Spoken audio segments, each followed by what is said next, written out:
And भगवान जी की बात करी हमने इतनी, तो हमेशा से स्पिरिचुअल हो इंशा या इस इंसिडेंट के बाद थोड़ा ज़्यादा हुआ? सी मैं थी, but I started feeling connected to Thakur ji after Ankit. पहले भी थी, मैं अंकित के लिए रोज़ हनुमान चालीसा पढ़ती थी, आई उसको निमित्त करती थी पढ़ के एवरी डे, एंड उसको मैं जल भी पिलाती थी। तो that was my every day thing. Then I try to get him also into this line कि मैं उसको बोलती कि नहीं तू भी पढ़, तू भी पढ़, तू भी पढ़। तो उसने भी, he also started in just 1 month before he passed away, he started reading Hanuman Chalisa. तो I mean there was a lot of changes in last 1 month in him which I had seen, मैंने खुद देखा है that maybe God was already, it was written and God was preparing him कि आजा बेटा, तो you have to come to me now। तो जो मेरी स्पिरिचुअलिटी की कनेक्शन है वो मेरी स्टार्ट हुई आफ्टर अंकित, जब मैंने गीता पढ़नी स्टार्ट की। Because after Ankit I was so traumatised कि मुझे हर एक बंदे ने बोला, like I set number 2 people, उन्होंने मुझे ये बोला कि तुम गीता पढ़ो, you will get a lot of clearance in life, you will get a way of living life. तो मैंने जब वो पढ़ना शुरू किया ना, उसमें क्लियरली एक चीज़ लिखी थी कि आप क्यों रो रहे हो, आप क्यों रो रहे हो आप किसी के जाने पे। इट्स नॉट लाइक वो चले गए हैं, he will come back in some other form, and if you're lucky he might come back to you। So you don't know in what way, how, when, कि वो कैसे आए।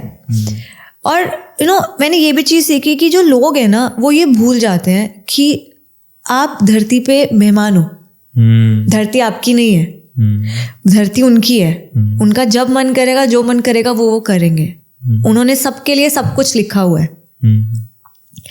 मतलब इट्स ऑल्सो, यहाँ से ना मैंने ये भी सीखा कि वाई यू शुड डिटैच, क्योंकि हम like my brother, my parents सब हैं, लेकिन माई फ्रेंड्स, पर वो आपके कंप्लीटली नहीं है, वो पहले उनके हैं फिर वो आपके हैं, उनकी चीज़ है वो, भगवान की वो उनकी चीज़ है, वो उनका जब मन करेगा वो ले जाएंगे जी।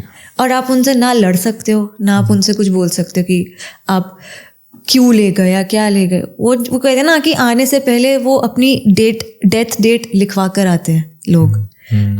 सो आई थिंक ये सब ना मैंने जब पढ़ा, then I got clarity in life that कि अंकित था मेरा, बट कंप्लीटली तो मेरा नहीं था, आपसे पहले, मेरे से पहले तो वो उनका था, उन्होंने मुझे दिया और वो ही मेरे से ले गए, जिसकी चीज़ थी वो ले गया। तो उससे ना मुझे थोड़ी एक्सेप्टेंस आनी हल्की हल्की शुरू हुई कि this is life, at how you should be attached and detached at the same time. कि आप किसी के अंदर इतना ज़्यादा इन्वेस्ट हो जाते हो ना, तो वो आपके लिए बहुत मुश्किल हो जाता है उस सिचुएशन से निकलना, जब ऐसे कोई मिस हैपनिंग हो जाती है। दैट इज़ वाई गीता में बहुत क्लियरली लिखा है that you should practice detachment always. Attachment अपनी जगह, अटैचमेंट होनी चाहिए, बट इतनी भी नहीं कि आप डिटैच ना कर पाओ, कुछ ऐसा हो जाए तो। ओके। और कैसे अपने आप को होल्ड किया, लाइक इस मूविंग ऑन की जर्नी में कैसे स्पिरिचुअलिटी ने आपको अपलिफ्ट किया कि यार नहीं इंशा आगे बढ़ना है, this is not the end of life?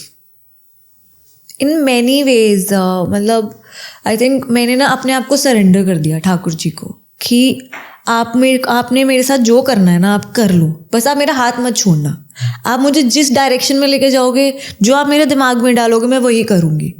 सी वो खुद तो आते नहीं ना नीचे आपको गाइड करने की, नहीं जैसे वो कृष्ण, जैसे वो अर्जुन के लिए आए उनको गाइड करने, वो आपके लिए ऐसे नहीं आएंगे।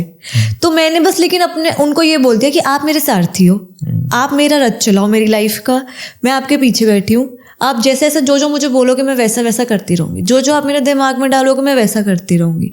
आई have completely surrendered my life to him, that उनको जो लगेगा ठीक है वो ठीक है, जो मैं डिज़र्व करती हूँ मुझे मिलेगा, जो मैं नहीं करती, वो जो उनको लगता है कि मैं नहीं करती मेरे को नहीं मिलेगा।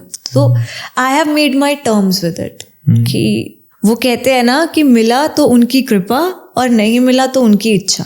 तो बस अपने आप को वहीं मैंने सरेंडर कर दिया, क्योंकि इतना कुछ देख लिया ना लाइफ में, इतना ट्रॉमा, इतना कुछ, मतलब इट वॉज वेरी हार्ड। अगर वो ना होते तो मैं शायद कभी निकल नहीं पाती, मैं उसके अंदर और ना इट्स दलदल की तरह उसी के अंदर घुसती जाती।